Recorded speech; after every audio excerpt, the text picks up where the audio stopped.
opportunity with the belt? With the belt? Sure. You know, yeah.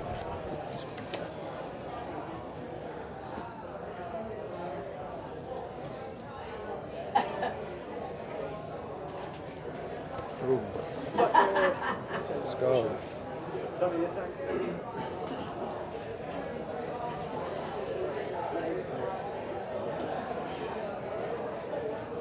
That's good. You are 10. Everybody keep talking about 6 days notice. You know, it's a short. He's taking a short notice fight against me. How you gonna get ready for 6 days for me, Khabib? That's the real question. And everybody keep asking about my weight. You know, the weight is good. After the fight, 30 more pounds. 30 more pounds. Two sides. We're walking out of the octagon, baby. Great, thank you. Yeah, I agree with him. I agree. You guys remember when John Jones don't take fight versus Chael Sonnen? Like 1 week or 9 days? I didn't remember. He said, this is different stylistic fighter.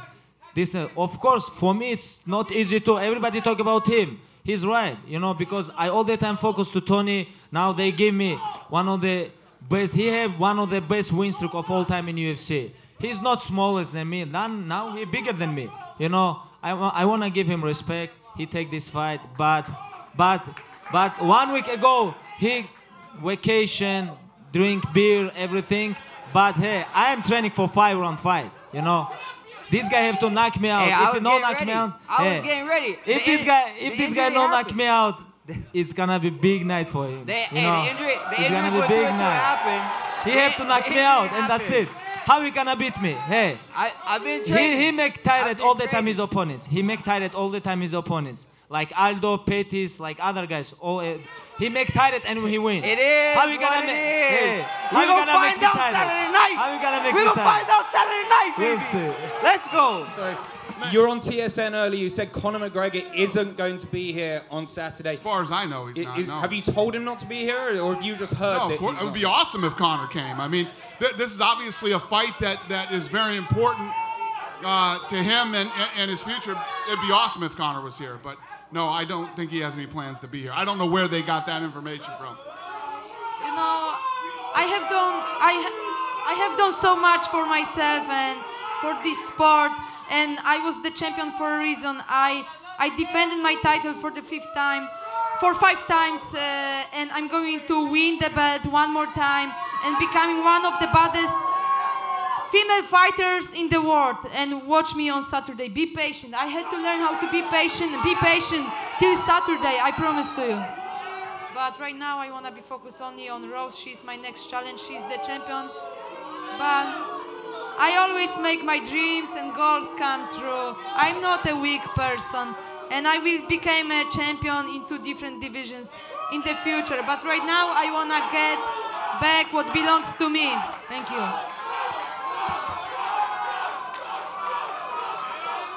I'm going to take one more question.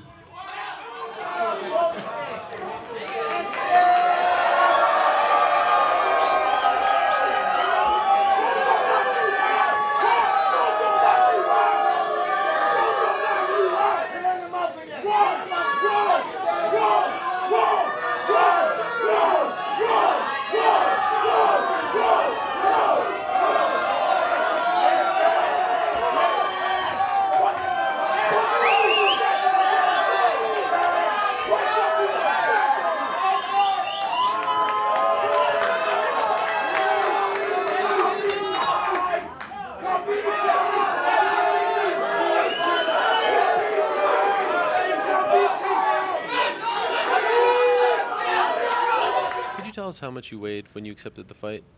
You know, that is a secret, though. Okay. But I can tell you how much I'm going to weigh after the fight. I'm going to have 30 pounds on me right here and right here. We'll be walking out that bad boy super shiny, so I can't wait.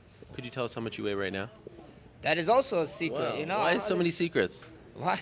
So you know, when you're a musician, you don't tell everybody your tricks, you know. Just like reporters, you know, Right. you don't tell us where you get your source from. Come on, this is like Hollywood. If I told you, there's either 2 things: you're gonna think I'm lying, or you won't believe me. So it is what it is. Is that crazy of a number?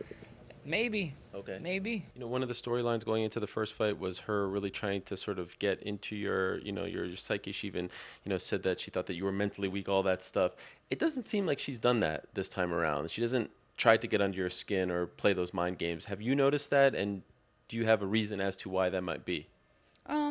I mean, there's really nothing to say, you know. So I think we're gonna see. I think she's focused on herself and tried to fix the mistakes maybe that she's made in her preparation, and I think we're going to. I'm expecting, you know, the best version of herself, and I'm really looking forward to the challenge. In other words, do you think you may have humbled Joanna Jędrzejczyk?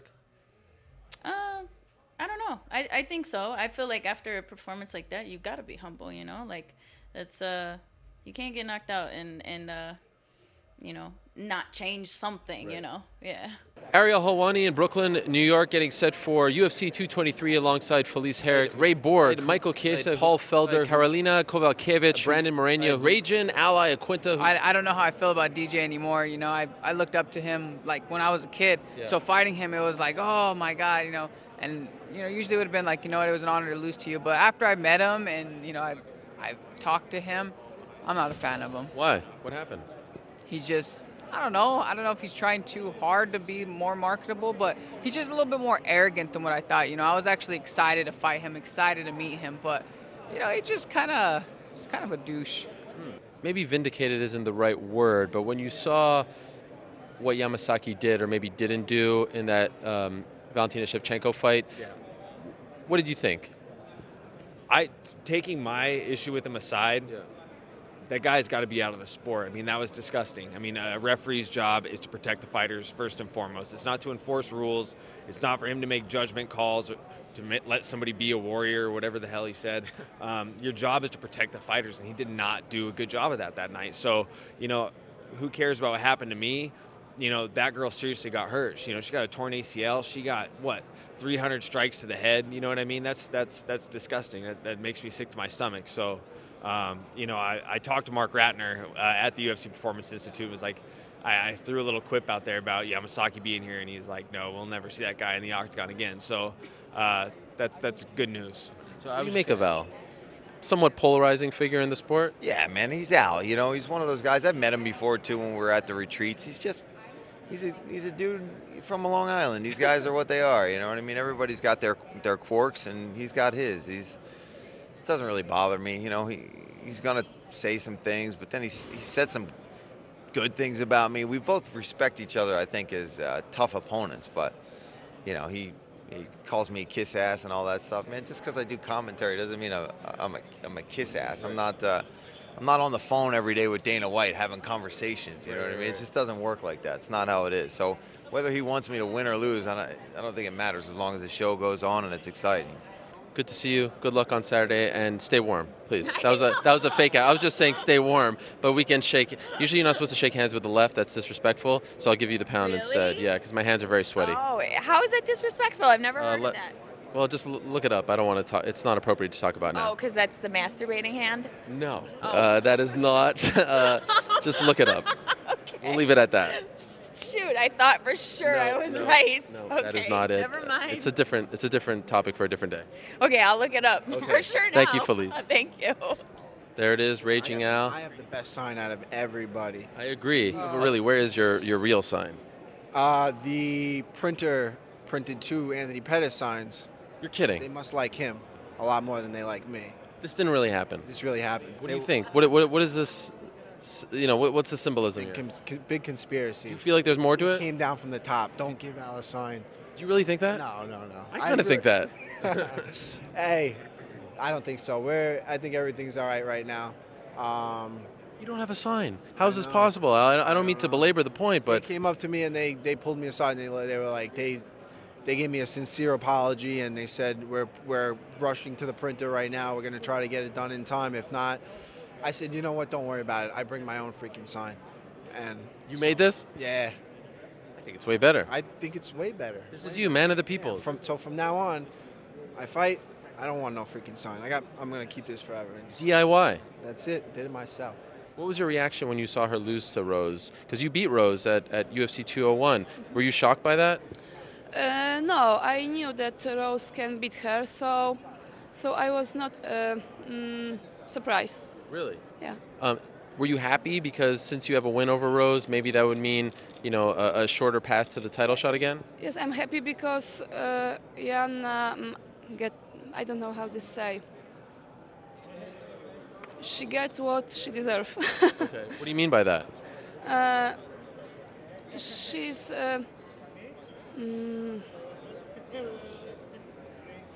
I don't know how to say, but she always is very. She's not nice for her opponents. She don't respect anybody, so she got what she deserves. I'm standing outside the 78th precinct here in Brooklyn, New York, where around an hour ago, UFC superstar Conor McGregor was taken into custody. At 10:23 p.m. Eastern Time, he was arrested. He has been charged with multiple charges. They are all pending at this time. We're told that he is currently inside that precinct right in back of me, of course, for his part in what happened earlier today at the Barclays Center here in Brooklyn, just a couple of blocks away from where we are standing. By now, you've seen the footage. UFC 223 Media Day was just wrapping up.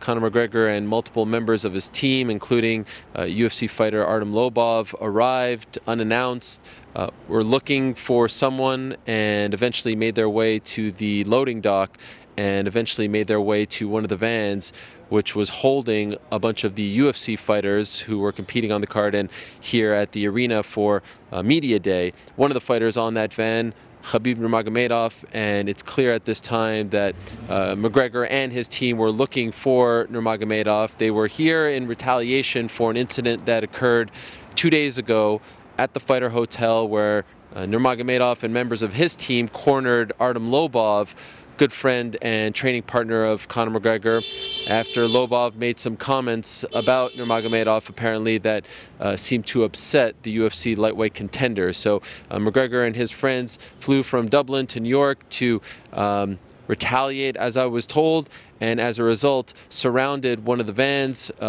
that was holding the red corner fighters, and thus started to cause a melee, a fracas, if you will, through a bunch of objects at the bus, shattering one of the glass windows. UFC lightweight fighter Michael Chiesa, who is competing on the card Saturday night, or I should say was competing on the card Saturday night, was hit by shattered glass. He suffered multiple lacerations on his face, was taken to a local hospital. He decided to continue cutting weight. He wanted to remain on the card, but he announced just a couple hours ago that the New York State Athletic Commission had removed him from the card. So that fight is off. UFC President Dana White announced earlier today that Artem Lobov had been removed from the card as well. So Lobov's fight against Alex Caceres has been canceled, and a third fight has been canceled as a result of this incident. Ray Borg was also affected by the shattered glass. His manager, Ali Abdelaziz, telling me that some of the glass hit his eye. He was taken to a hospital, was having trouble seeing, and he too was removed from the card. So Ray Borg and Brandon Moreno will not be fighting on Saturday night. So earlier... And we say hello to Khabib Nurmagomedov, one of the most popular fighters in the sport. The Dagestani Eagle, 25-0, one of the most dominant forces in the history of MMA. There he is, stepping on the scale.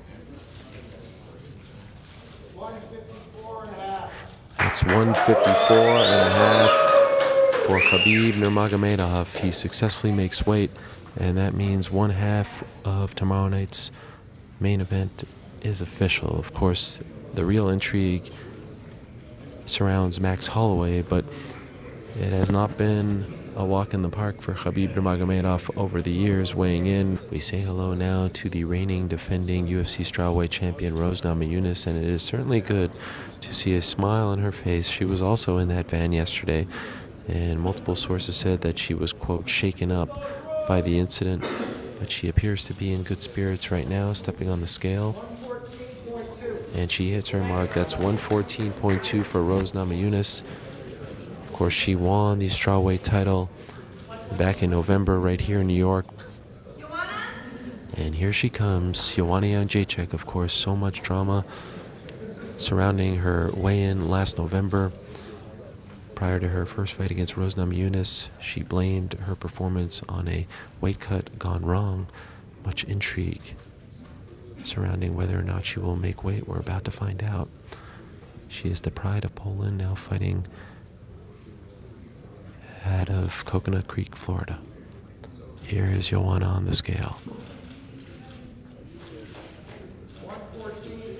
And she hits her mark, 114 for Joanna Jędrzejczyk. No drama this time. She gets here 20 minutes into the weigh-ins. She appears to be healthy, happy. She says, and the real, no question. She is supremely confident that she will regain her title tomorrow night. Okay, here comes Anthony Pettis. Unbelievable sight. Anthony Pettis, who yesterday found out would not be fighting Michael Chiesa, is about to step on the scale in hopes of making 155, in hopes of fighting Khabib Nurmagomedov. They are bringing out the towel for Pettis, the former UFC lightweight champion. Here he is stepping on the scale.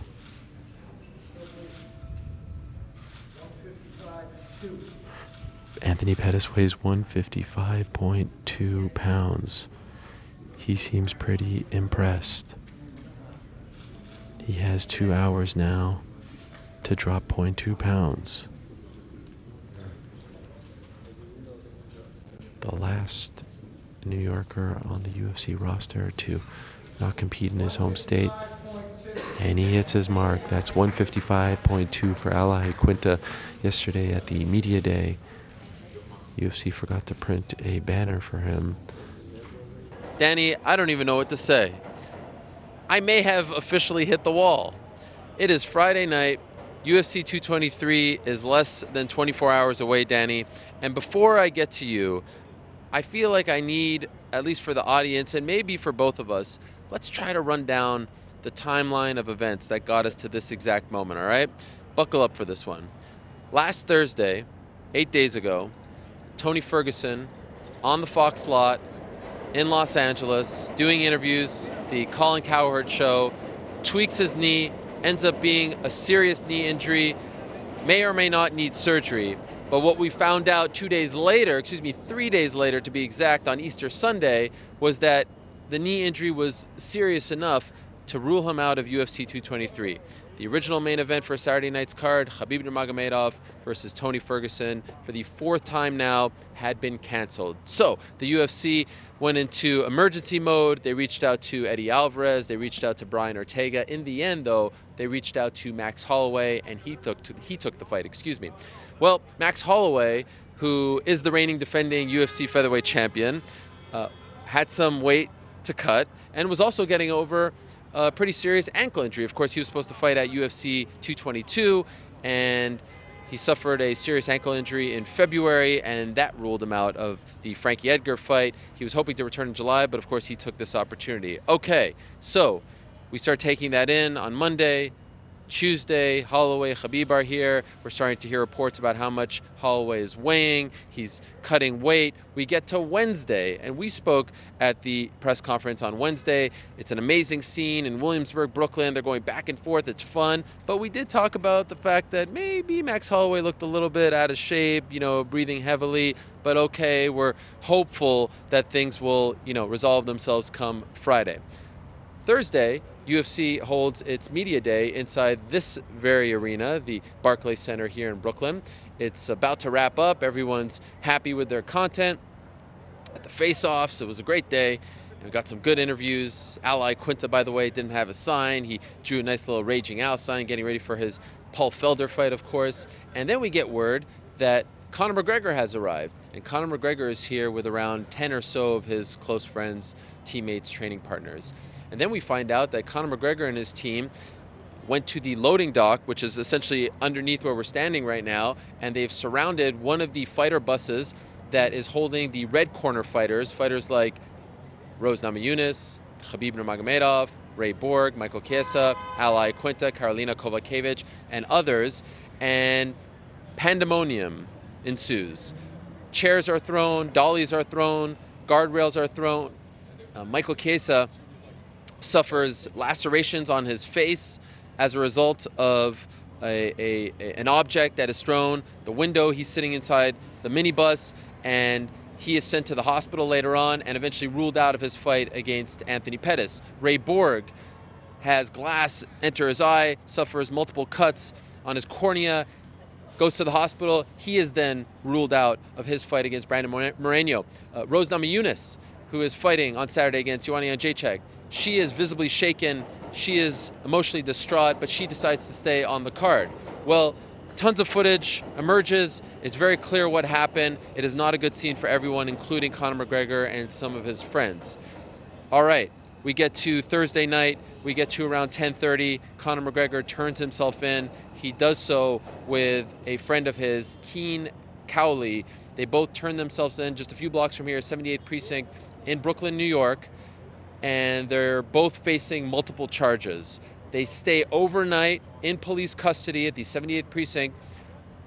Friday morning, they are transported to the Kings County Courthouse just a few blocks away here in Brooklyn.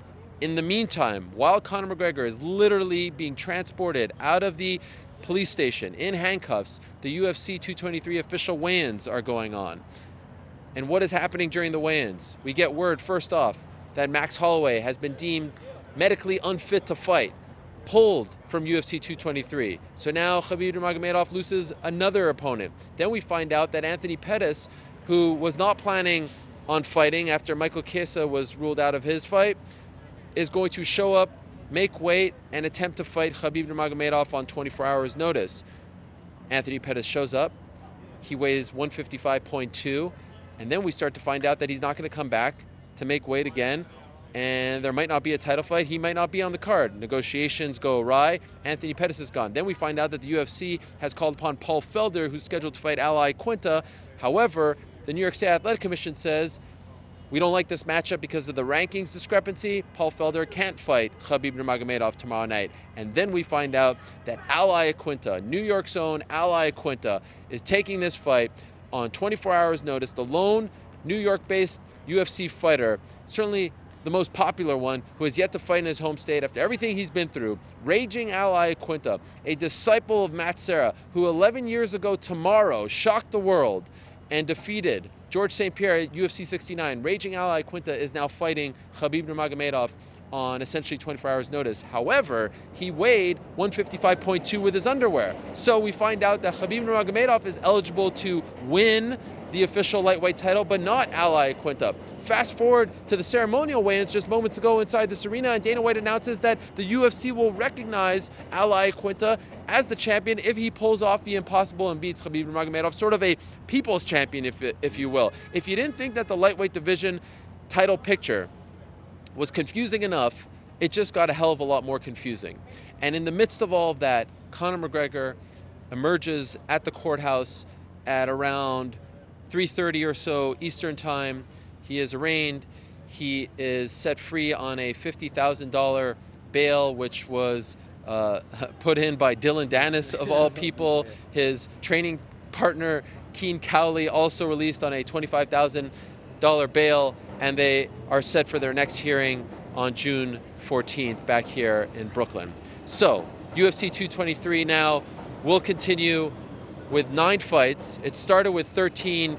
It had 13 as recently as yesterday. It's now 9 fight deep, and the main event is Khabib Nurmagomedov versus Ally Quinta for the UFC lightweight title. We think.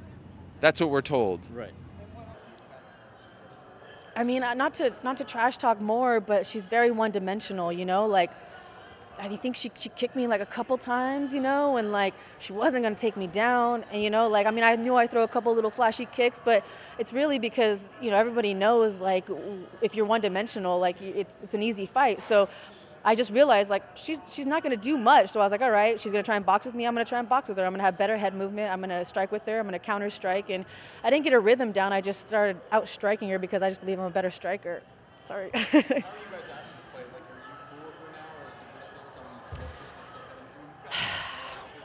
All I said was that I think that she could depict women's MMA a little classier.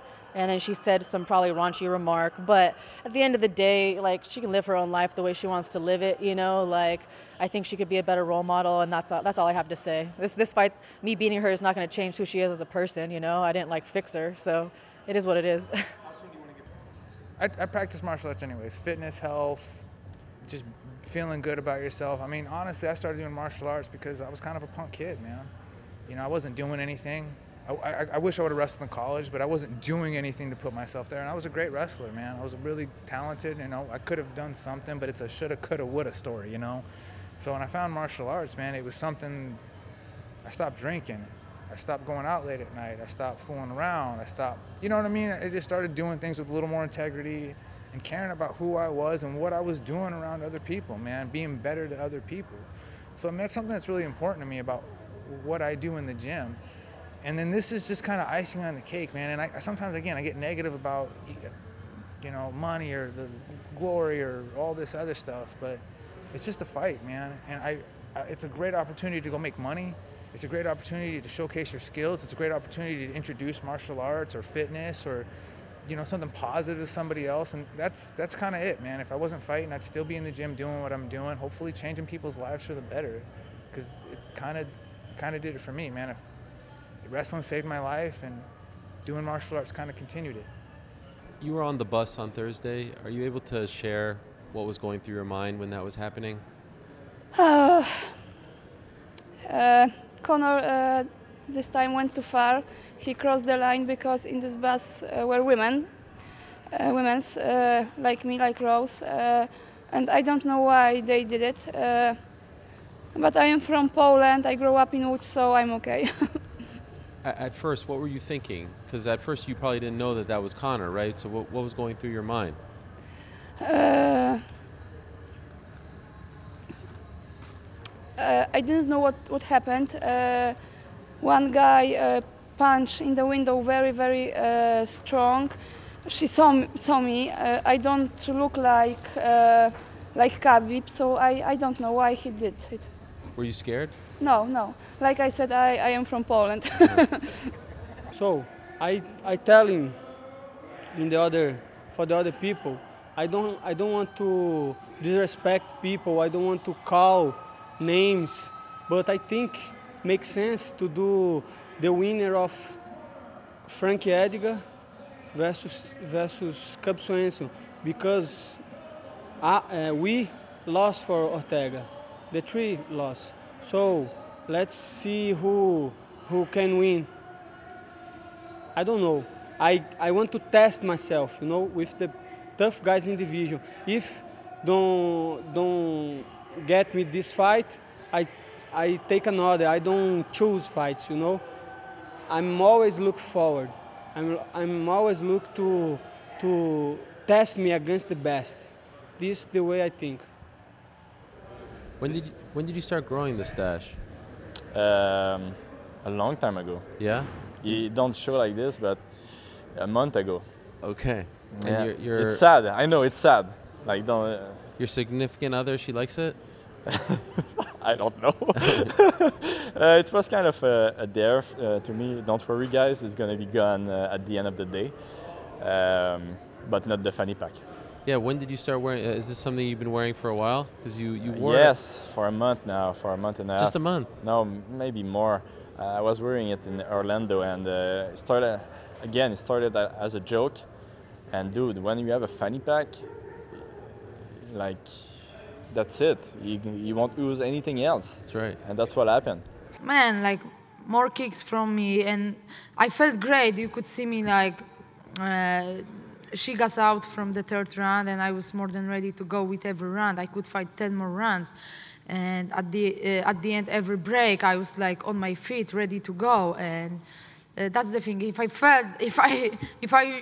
I knew that they were, like, scoring the cards like this, I didn't leave the fight in judges' hands, but I felt like I could do more even, you know. But I felt I was winning the fight.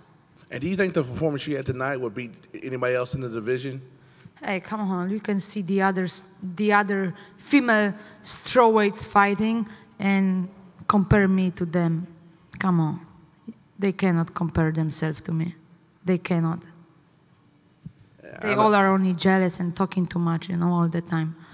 I'm telling to them, bow down, bow down. I'm the queen.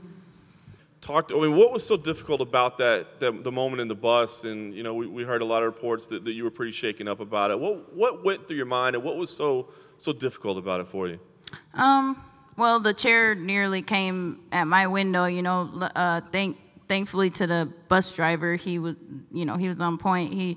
He was backing up the bus as it came to my window, but it ended up hitting Michael Chiesa in the head instead, you know, unfortunately. So thanks, Michael. You know, I don't know, it shook me up just because it was such a, like, I didn't know how far it was going to escalate. You know, all the guys inside, they wanted to fight back, and they wanted to go, you know, jump out of the bus, but I'm like, I don't know if they're going to open the door and they're going to all come in, and who, you know, they're obviously not directly after me, but I'm just caught in this scenario, so I don't know. My imagination goes crazy, and just through all the things that I've been through in the past, I know that anybody can have a gun or a knife, or you know, we don't know, and so I jumped to the negative pretty quickly, and so yeah, there was a lot of thoughts going into this fight, but I'm just grateful to be in one piece and to be happy, healthy, and safe.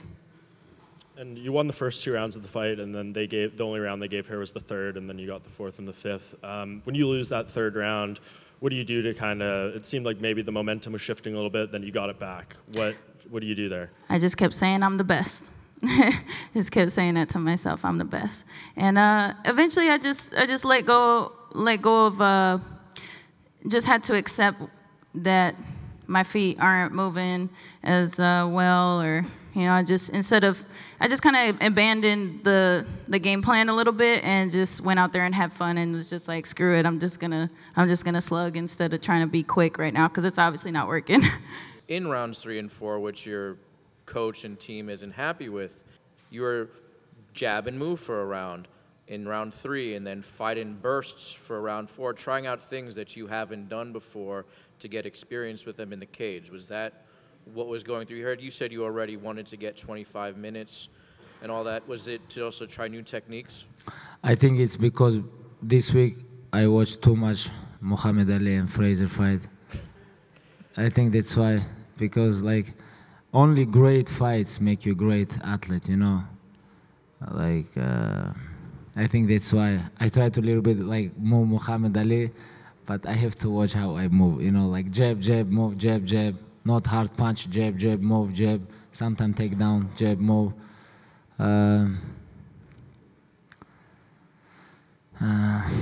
Like, to be honest, like my mind, I want to stay 25 minutes. That's why I think so long fight. Did the events of Thursday make you more or less interested in wanting to fight Conor for the title at some point? Yes, why not? Hey, we have to finish this beef, chicken or something like this.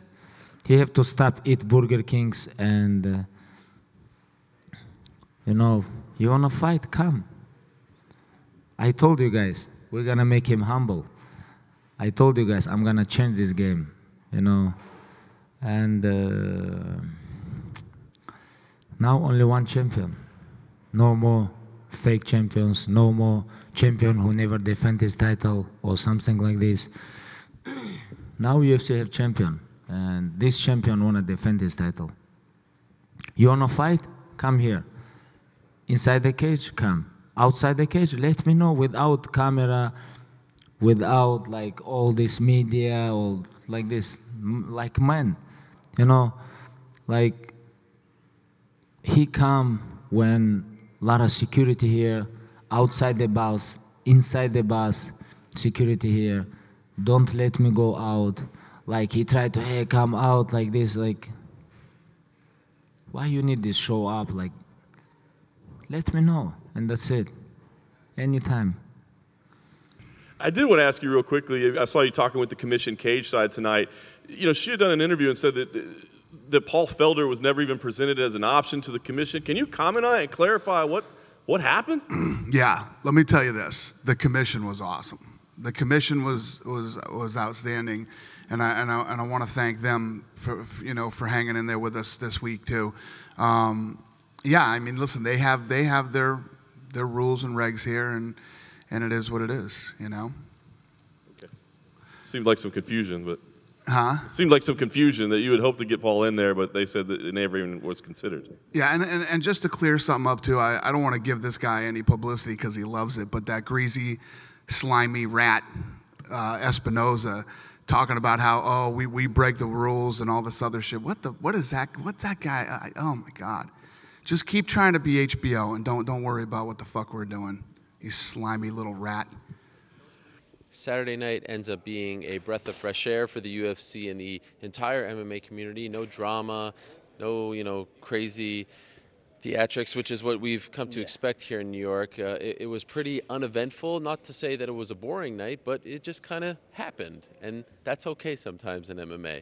That was nice to see. So congratulations to Khabib Nurmagomedov. He finally gets that UFC gold. Now we wait and see what happens for him next, who he fights. Will Tony Ferguson reemerge as an interim champion? Will Conor McGregor reemerge? What is going on in that lightweight division? There's a little more clarity, but something tells me it's going to get a hell of a lot more interesting now that Khabib has that belt. And again, of course, congratulations to Rose Namajunas. We couldn't thank you enough for watching our coverage all week long from here in Brooklyn.